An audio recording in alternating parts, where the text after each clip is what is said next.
And you're live. It's 5:05. Welcome into a Thursday edition of the Carolina Journal News Hour. News Talk 1110, 99.3 WBT. I'm Nick Craig. Good morning to you. Earlier this week, Brooke Rollins, who is the Secretary of the U.S. Department of Agriculture, USDA, announced an allocation of $25 million in disaster relief funding to North Carolina as part of a broader initiative. The $25 million is part of a total $340 million that USDA will distribute to farmers and farming communities across the country that have been impacted by natural disasters. In a press release, the secretary said, quote, "My heart goes out to the families across our great country who have lost loved ones, homes, businesses, and livelihoods." As one of his first executive actions, President Trump made it a top priority for his administration to deliver fast and fair relief to communities impacted by disasters. USDA is fulfilling the president's promise today and ensuring we are doing everything we can to support state and local efforts to rebuild these communities to be even stronger than before. End quote there from the secretary. The funds will be delivered through the USDA Disaster Assistance Fund, which provides immediate and long overdue relief to communities that haven't received promised assistance. The announcement was made in North Dakota, where $5 million is allocated to rebuild electrical infrastructure damaged by severe storms and wildfires. Tennessee is receiving $18 million in funding for communities impacted by Hurricane Fiona, Ian, Idalia, and Helene, to name a few, since 2022. As part of the funding initiative, USDA will allocate $5.8 million to support economic development for enterprise and farm producers. $15.6 million will be directed towards helping rural communities rebuild critical infrastructure following disasters, and an additional $20 million will be invested in restoring essential services such as safe drinking water, sanitary waste disposal, and electric infrastructure. Lastly, $2 million will be used to provide technical assistance to towns that need aid. The Trump administration is implementing key improvements to the fund by cutting bureaucratic inefficiencies, allowing USDA to prioritize Americans more effectively. The changes will be aimed at to deploy critical aid as rapidly as possible, ensuring that funds are managed more responsibly and effectively than previous years, while addressing a backlog of disaster assistance requests from communities that in some cases have been waiting years to get relief. Finally, the administration is waiving restrictive eligibility criteria, which include income requirements and population limits, making support more accessible across the nation. Monies allocated to the fund will be used to repair homes, businesses, infrastructure, and other essential services in communities most impacted by disasters. And again, North Carolina set to receive about $25 million in disaster relief from this $340 million pot worth of money. You can read additional details on this story this morning by visiting our website, carolinajournal.com. We've got a link to the USDA website where there's some additional details if you're interested in digging in a little bit deeper, where you can, again, find that on our website, carolinajournal.com, where it's now 5:08, News Talk 1110, 99.3 WBT. We have an update this morning as it relates to the ongoing power struggle between the Republican-led General Assembly and Democrat Governor Josh Stein, now turning our attention to the North Carolina State Board of Elections, a major decision in a Wake County courtroom yesterday. To get those details, Mitch Kokai from the John Locke Foundation joins us on the Carolina Journal News Hour. Last week, Mitch, you introduced us to this case, the North Carolina State Board of Elections and appointment powers changed by the General Assembly. We've got a big decision out that could have a pretty big impact for North Carolina voters. It certainly could, and it was a very decisive decision in favor of Governor Josh Stein. The governor, a Democrat, and Republican legislative leaders have been clashing over plans to change oversight and appointments to the State Board of Elections. Without any court action, on May 1st, control of the State Board of Elections and all of its appointments would have moved to State Auditor Dave Bullock, also a Republican. Josh Stein went to court to try to block this from happening, and a three-judge panel split 2-1 with the majority ruling in favor of Stein, saying not only would they provide him some sort of temporary restraining order or preliminary injunction, they basically said, no, we're going to call those motions moot and give him the actual win in the case without ever even going to trial. He wins on summary judgment, which means before the three-judge panel, its work is done, and now it'll almost certainly be resolved by the appellate courts, either by the State Court of Appeals or the State Supreme Court. The argument from the majority was that the Constitution gives the governor executive power. He has to ensure that the laws are faithfully executed, and that previous court precedents have said this means he has to have control over executive or administrative agencies, and that, from the perspective of the majority, includes the Board of Elections. The dissent in this case said, no, this is the type of thing that the General Assembly has the power to do.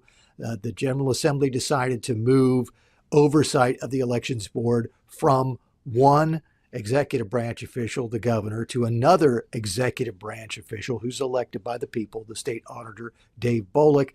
And so once the case moves on to the appellate courts, the judges will have a chance to either latch on to the majority's opinion favoring Stein or the dissent, which favored the Republican General Assembly and Dave Bullock. If you're looking at the partisan split here, it's kind of interesting. This panel has two Republicans and one Democrat. It was the Democrat and one of the Republicans who sided for Stein, and the other Republicans sided with Bullock and the General Assembly. You know, looking at the dissent and reading about the page-and-a-half dissent that, or 2.5-page dissent that was in the order, Mitch, the argument that I saw was that constitutionally, the North Carolina General Assembly has the authority to dole out these various appointments and power essentially over various state agencies. That seems to be the argument that not only was made in the dissent, but was also made by the new state auditor and Dave Bullock and Republican leaders in the General Assembly. Yes, that's basically why they have justified what they did.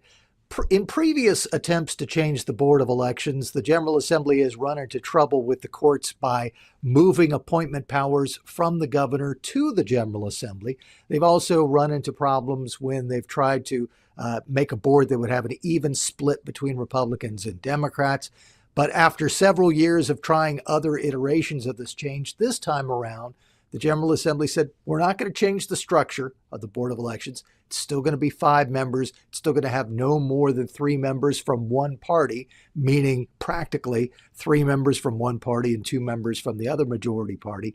But then they said, because we are shifting this power from one executive branch official to another, and it will remain in the executive branch, not in the legislative branch, then that is something that complies with the Constitution, which is something that Judge Andrew Womble in dissent agreed with.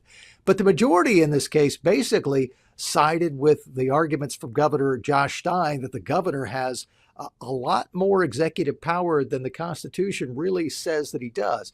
They're basically saying that he has the power to make all of these decisions about the State Board of Elections and who's going to sit on that board and what that board's makeup is going to be.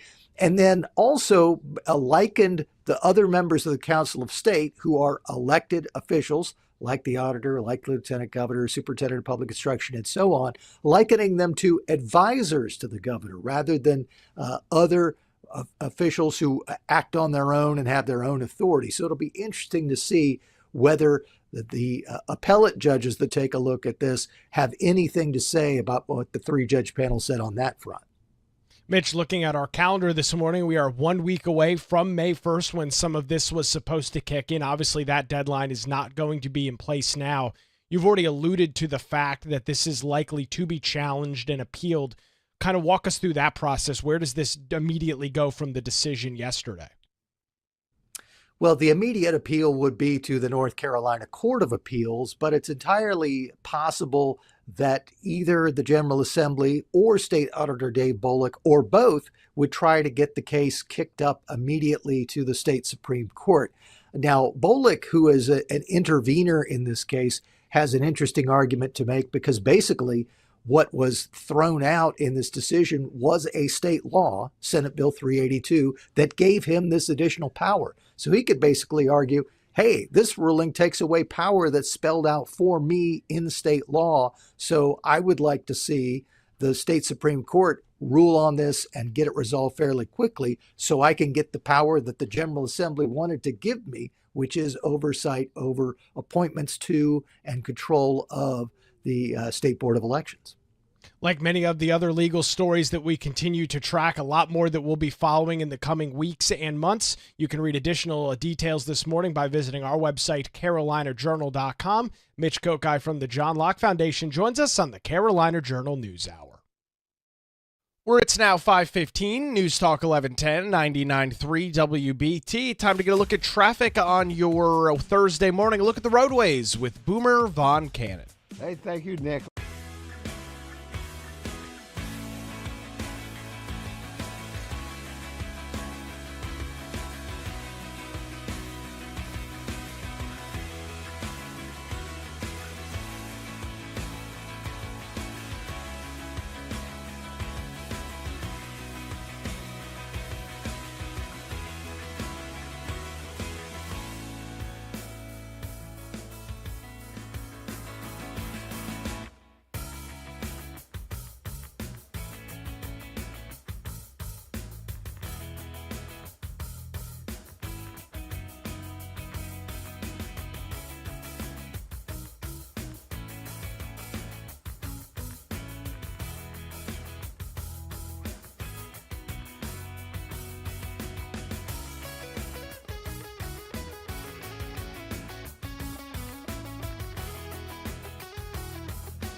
It's 21 minutes past the hour. Welcome back to the Carolina Journal News Hour. News Talk 1110, 99.3 WBT. I'm Nick Craig. Good morning to you.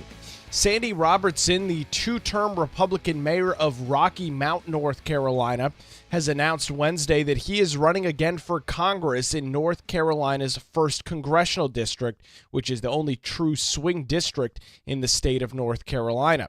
Previously, Robertson ran in the May 2022 Republican primary but lost to Sandy Smith. She would go on to lose to Democrat Don Davis in November of 2022. Robertson said in a press release, quote, "I'm running for Congress because North Carolinians deserve a representative who isn't afraid to take on tough issues. In Congress, I'll stand with President Trump to secure our border, stop the flow of deadly fentanyl into our region, and unleash the American economy to benefit the citizens of North Carolina's 1st District." The lifelong Rocky Mount resident was first elected to mayor in 2019, the only Republican in the city's history. In a release, he said that he has tackled tough issues head-on, including improving public safety, revitalizing the local economy, increasing government transparency, and advocating for working families. As mayor, Robertson led the passage of a local ethics transparency law, championed job training initiatives, formed partnerships to fight crime, and supported small businesses. He is also the CEO of HealthView Capital Partners, one of North Carolina's largest hospice and healthcare companies, which he built over the past 4 decades. Robertson is investing $2 million of his own money to help jumpstart his campaign. He has also garnered his first endorsement from Lori Buckout, the Republican nominee who lost to Don Davis in 2024. Buckout said in a press release, quote, "I am thrilled to endorse Mayor Sandy Robertson for Congress in North Carolina's 1st Congressional District. Sandy has been a friend and fellow conservative for years, and I've seen firsthand what a warrior he is for our district, and I know he is the best and only candidate to stop the far left in Washington, D.C. I encourage every Republican to rally behind Mayor Robertson so that we can take the seat back from the Democrat Party for the forgotten citizens of eastern North Carolina." The 1st Congressional District does comprise of 18 counties in the 1st Congressional District, most of them being in the east and northeastern half of the state. If Robertson were to win the primary, well, there's, of course, many questions as to what his chances to beat Don Davis in the November 2026 election would look like. Congressional District 1 is the only toss-up district. It is a D0, and that is its rating, meaning it's essentially a toss-up, meaning almost an equal amount of Democrats and Republicans. According to Andy Jackson, the director of the Civitas Center for Public Integrity, he says, quote, "The 1st Congressional District is North Carolina's only toss-up district, meaning that a Democrat has less than a half a percentage point advantage in a generic general election race. Davis won the district by less than 2 percentage points last time around, and northeastern North Carolina is trending more Republican. So Robertson could have a real chance to win this next year." So you can follow additional details on that story this morning. If you're interested in reading more about Sandy Robertson in the 1st Congressional District, I encourage you to head on over to our website this morning at carolinajournal.com. The headline, Republican Rocky Mount Mayor announces 2nd run for NCO1. We'll keep an eye on many congressional races as we transition into the latter part of this year and early part of next, right here on the Carolina Journal News Hour, where it's now 5:25. News Talk 1110, 99.3 WBT. Many North Carolinians who live in various municipalities throughout the state of North Carolina will be heading to voting booths later this year to vote in their city, town, or township elections. There's some legislation in the General Assembly that could have some impacts on things that you're allowed to do in the voting room. To get some details on that this morning, Dr. Andy Jackson from the John Locke Foundation joins us on the Carolina Journal News Hour. Andy, walk us through this new proposed legislation out of the North Carolina House. Well, this bill, it's House Bill 967 would do a host of things. One thing that it would do is it would ban making any rude or riotous noises in a voting place. It would ban making yourself a nuisance. It would ban graffiti or otherwise defacing any property of a voting place. And so it covers a kind of range of potential negative behaviors. One thing I should point out is that this is already covered in voting places that are on government property, like a firehouse or a school. And this would extend that to private property, say if you were having a voting place in a church or say a Lions Lodge. And so those private properties would basically become public property for the purpose of this law only during the time when people are voting. Yeah, for most folks that vote, whether they vote every 2 years, 4 years, or depending on their municipal election cycle, Andy, I would assume for the most part, voters have not had big time issues when they've showed up to vote. There's not normally people yelling or screaming, hooting and hollering in those various voting locations. Walk us through some details on this legislation and why it's relevant for North Carolina voters, some of which will be out later this year voting in their various municipal elections. Well, yeah, while it's rare, it does happen. There are people who make noise. There are people who might decide, well, I want to go ahead and put up my own posters on the side of the wall of the building where people are voting. These things have happened. And so this bill would make it so that election officials could, one, order them to leave if they're violating the law in these cases, or short of that, call in the police to cover that. Because, like I said before, government property is already covered, but there's a lot of polling places in North Carolina that are not on government property. Community centers and churches, for example. And so this would make it so that voters will have kind of a more serene experience, if you will, or at least a protected experience while they're voting. And this is a bit of a layer of protection for election workers so that no matter where they're posted, they're going to be able to maintain order within their facilities. Can you tell us what side of the political aisle this legislation is coming from? Yeah, well, this is primarily a Republican-sponsored bill. The primary sponsor is Tricia Cobham. She's a Republican out of Mecklenburg County, and this thing about having protecting election workers, if that has generally been associated with the Democrats. So it's interesting that this is a Republican bill trying to maintain decorum at voting places.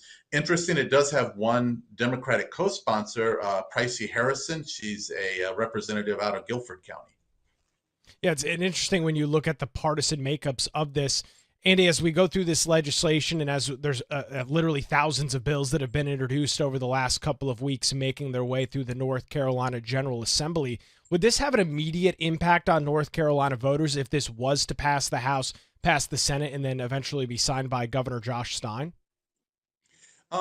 It would have an immediate impact. It would start for municipal elections later this year and carry on into the midterms in 26. Interestingly, this also covers another thing, which is defacement of signs. Once again, political signs or campaign signs, there have been instances where people have been slashing, stealing, damaging, putting graffiti on campaign signs located out of polling places. And once again, if it's on your private property, it's already protected. If it's on a right-of-way on the side of the road during election season, it's also protected. This would extend that protection to signs there. We've had incidences of that in North Carolina. So I don't think most voters would notice a difference because there usually aren't problems at most voting places. But this would help prevent that kind of conduct at those polling places that aren't otherwise protected. Now, talking about those political signs, Andy, it's an unfortunate reality. Politics can be a nasty sport from time to time, and you can go on nextdoor.com or Facebook around an election cycle and see posts of individuals talking about signs being defaced and destroyed. What kind of levels of protection is added in this measure, specifically dealing with those signs? Well, this would make it a class 3 misdemeanor, which is about as low as you can go. And unless this person already has a criminal history, you would never get any kind of jail time. for a class 3 misdemeanor. It would just be a fine. I don't remember the exact amounts, but it's relatively small amounts. If this becomes habitual, once you get on like your fourth time tearing up signs and getting convicted for that, yeah, maybe you could spend up to 10 days in jail. So this is, pretty minor penalties, but you're thinking the kind of folks that steal signs or deface signs generally are not the same kind of folks that are holding up liquor stores, for example. So even a threat of a minor punishment may act as a sufficient deterrence. No question about that. Dr. Andy Jackson joining us this morning. Andy, for folks that want to read more details on this story, where can they get that? Well, it's over at the John Locke webpage. If you just go to John Locke, and that's LOCKE.org, you'll find it there. It's saying making a rude or righteous noise in any polling place may soon be a crime. Dr. Andy Jackson joins us this morning on the Carolina Journal News Hour. Where it's 5:31, News Talk 1110, 99.3 WBT. Time for another look at traffic this morning with Boomer Von Cannon. Hey, thank you, Nick.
It's 5:38. Welcome back to the Carolina Journal News Hour. News Talk 1110 99.3 WBT. Recapping some pretty big North Carolina news this morning. A 3-judge panel has blocked the North Carolina General Assembly's plan to shift oversight of the State Board of Elections to State Auditor Dave Bolick in his office. The panel had a 2-1 split decision yesterday in supporting Governor Stein's lawsuit against the planned election administration changes. Without court action, Bolick would have had the authority to make new appointments to the State Board of Elections coming up 1 week from today on May 1. Stein would have lost his power to appoint members to the election board. Stein is a Democrat, Bolick and state legislative leaders are Republicans. The panel granted Stein's motion for a summary judgment. That means that he wins the case without the need for a trial, with the ruling arriving just 9 days after a judge heard arguments in the case itself. Bolick responded to the decision by saying, quote, "My office remains ready, willing, and able to take on the duties and responsibilities of overseeing Board of Election appointments and budget administration." He also followed up by saying, "I stand by my arguments and will promptly be appealing this ruling." Judges Edwin Wilson and Lori Hampton supported the decision. Judge Andrew Womble dissented. Wilson is a Democrat. Hamilton and Womble are both Republicans. Governor Josh Stein's lawsuit challenged provisions in Senate Bill 382, which was approved last December over then-Governor Roy Cooper. According to Wednesday's court order, it reads, quote, "This panel cannot look past Cooper 1, the controlling authority for specific separation of power issues. Cooper 1 is shorthand for a 2018 case called Cooper v. Berger. That's when the state Supreme Court rejected a previous attempt from the Republican-led General Assembly to redesign the State Board of Elections. Wednesday's court order said, quote, "The panel first concludes that the state board and county boards exercise primarily executive functions. The state board's duties and authorities have not changed since Cooper 1 was announced. There, the Supreme Court determined that the state board's duties are executive in nature. They remain so today. Likewise, the county boards perform executive functions in each counties." With that, this is a ruling that is in favor of Democrats, of a Democrat Governor Josh Stein. However, as I just read for you, the comments from State Auditor Dave Bolick, he did say that he stands by his arguments and will be appealing this ruling. We will likely see this potentially make its way up to the state's highest court in the state Supreme Court, which is controlled currently 5-2 Republicans to Democrats. It will be an interesting saga to follow, but as it stands right now, unless something drastic happens over the next 7 days, this decision will come down, or the May the 1st deadline for this change is not going to happen as it stands right now. Likely to see some additional movement on this story in the next couple of days. We'll keep an eye on it right here on the Carolina Journal News Hour. Turning our attention to some other statewide news this morning. For the 6th straight year, North Carolina ranks among the top 5 states for economic outlook in the year ahead.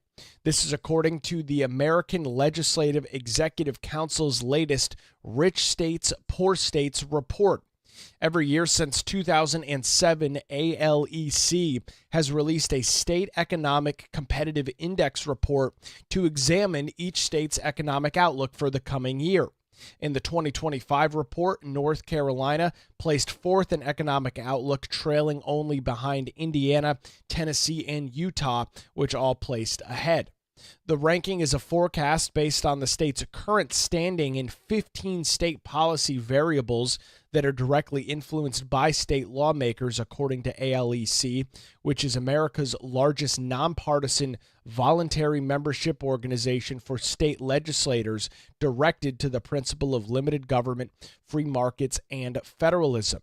The ALEC president and chief economist Jonathan Williamson said, quote, "As Washington attempts to tackle debt and dysfunction, the states remain America's last line of defense for fiscal responsibility and economic growth." He continued by saying rich states, poor states once again illustrates that Americans vote with their feet, leaving high tax, high regulation states in favor of those embracing low taxes, balanced budgets, and worker freedoms. The states leading our rankings thrive because they put the people first. North Carolina also ranked 11th in economic performance, which comes as Republicans in the General Assembly have implemented tax and economic policy reforms over the past decade or so. The ranking is a backward-looking measure based on the state's performance on three important variables: the state's gross domestic product, GDP, absolute domestic margin, and non-farm payroll employment, all of which are highly influenced by state policy. The rankings match last year's report and add to the past 5 years, standing among the top 5 states. ALEC CEO Lisa B. Nelson said that the latest report, quote, demonstrates North Carolina's embracing of free market principles becoming magnets for families, job creators, and other opportunities. North Carolina is experiencing a population boom, with Wilmington ranking as the number one metro area across the nation where people moved in 2024, as Carolina Journal previously reported. North Carolina is among the most popular destinations for relocation of Gen Z and millennials, according to recent data from the U.S. Census Bureau. In response to the rankings, State Senator Lisa Barnes, a Republican from Nash County, applauded the state's ranking and pointed to policies that she said are driving results. She wrote on her X account, quote, proud to see North Carolina ranked number 4 in the nation for economic outlook. Policies are delivering real results with our commitment to growth. You can read more details on this very interesting report out from the American Legislative Exchange Council. Their Rich State, Poor State report. It comes out every year. North Carolina ranking number 4. We've got a lot of additional details, including a very interesting kind of infographic that's on our website this morning over at carolinajournal.com, where you can read that story this morning. Where it's now 5:45 and News Talk 1110 99.3 WBT. Time to get another look at the roadways this morning. A look at traffic with Boomer Von Cannon. Hey, thanks a lot, Nick.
Get ready, Charlotte. The Mech Mile presented by Albemarle is back at the American Legion Memorial Stadium coming up on May 10th. Whether you walk, run, or jog, there is a spot for you. All ages, all speeds. Everyone is welcome. And hey, don't forget, children under 13 get in for free when they register.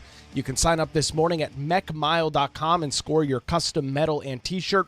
That's mechmile.com. The Mech Mile presented by Albemarle coming to the American Legion Memorial Stadium in Charlotte on May the 10th. It's now 5:52. Welcome back to the Carolina Journal News Hour. News Talk 1110, 99.3 WBT.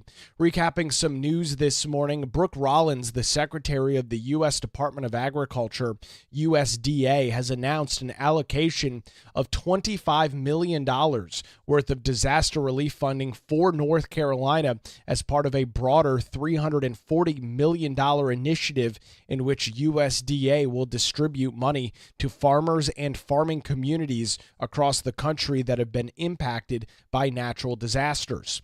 In a press release from the secretary, they write, quote, "My heart goes out to the families across our great country who have lost loved ones, homes, businesses, and livelihoods.